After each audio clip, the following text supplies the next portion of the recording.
Direction nos studios à Jérusalem ce matin, c'est notre correspondant Daniel Haïk qui fait le point sur l'actualité israélienne avec Daniel, les dernières données fournies hier sur la propagation du coronavirus en Israël qui sont particulièrement inquiétantes. Et effectivement, Ilana, on a recensé hier en Israël 2181 nouveaux malades, dont 414 sont dans un état grave, 116 sous assistance respiratoire. Au total, 957 décès depuis le début de l'épidémie.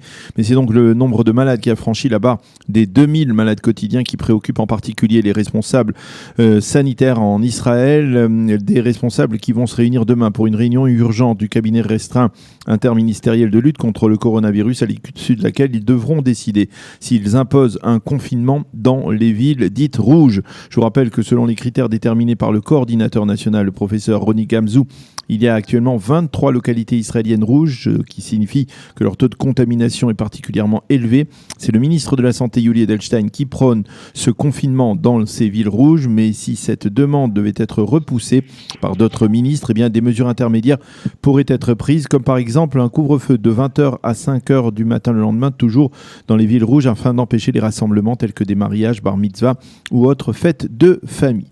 Et puis, il faut également en parler ce matin de la détresse sociale qui s'amplifie à l'approche des fêtes de Tishri. L'association Migdal Or du grand rabbin Yitzhak Grossman de Migdal Haemek, qui est connu dans tout Israël pour son action, son dévouement en faveur des plus défavorisés, a lancé hier un appel urgent.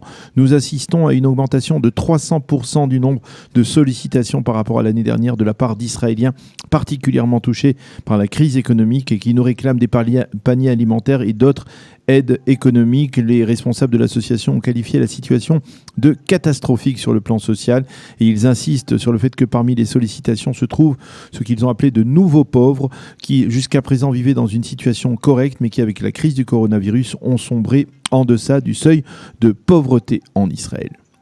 Ceci étant, le torchon brûle, continue à brûler même entre le ministre des Finances Israël Katz et le préposé sortant au budget de l'État au sein du ministère, Shaul Meridor, après que Meridor ait accusé Israël Katz d'avoir dissimulé certains budgets. Katz a déclaré hier que Meridor était responsable du retard constaté dans la distribution des allocations à chaque citoyen israélien décidé par le gouvernement dans le cadre de l'aide face à la crise économique.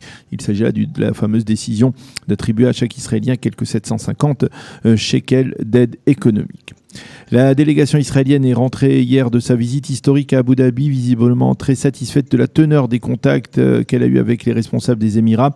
Ceci étant, on a appris dans la nuit que des négociateurs américains œuvraient actuellement afin que la cérémonie officielle de ratification de l'accord de normalisation entre Israël et les Émirats se déroule sur les pelouses de la Maison Blanche le 13 septembre prochain, soit 27 ans, jour pour jour, après la signature sur les mêmes pelouses de la Maison Blanche de l'accord de principe entre Israël et les Palestiniens qui avait enclenché le processus d'Oslo.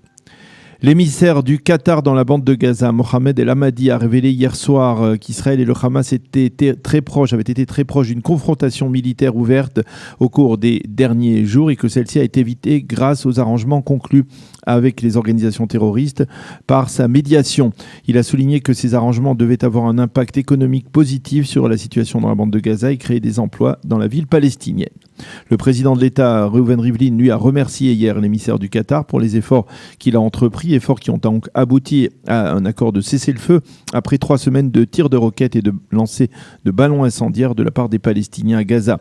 Le président Rivlin a émis l'espoir que cet accord allait conduire à une trêve officielle qui inclura le rapatriement des corps des 2 soldats israéliens, Hadar Goldin et Oron Shaul, Zichronam Livracha, et la sécurité pour l'État d'Israël au cours des prochaines années. Fin de citation des propos du président. Et c'est d'ailleurs ce que l'on espère également au sein de la défense nationale en Israël. Ceci étant, au sein de Tsahal, on a dressé un bilan des affrontements qui se sont déroulés durant le mois d'août entre l'armée israélienne et les organisations terroristes à Gaza.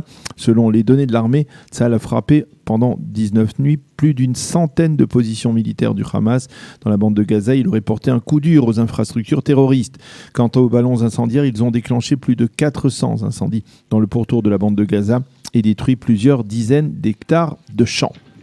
Et puis Daniel, on suivra aussi de très près en Israël l'ouverture du procès des complices des responsables des attentats de janvier 2015 en France. Oui, effectivement, nous y reviendrons dans la revue de la presse plus en détail, mais visiblement ce procès semble intéresser grandement les Israéliens qui l'ont mentionné dans les titres de leurs informations. Ce matin, ils reviennent sur ces journées terribles qui ont traumatisé la France. La météo pour terminer, le temps redevient caniculaire en Israël avec une hausse sensible des températures. Cela devrait se poursuivre et même s'accentuer en fin de semaine. Il fera aujourd'hui 33 degrés à Jérusalem, 31 à Tel Aviv et 40 degrés à Eilat. C'est la fin de ce premier journal d'information.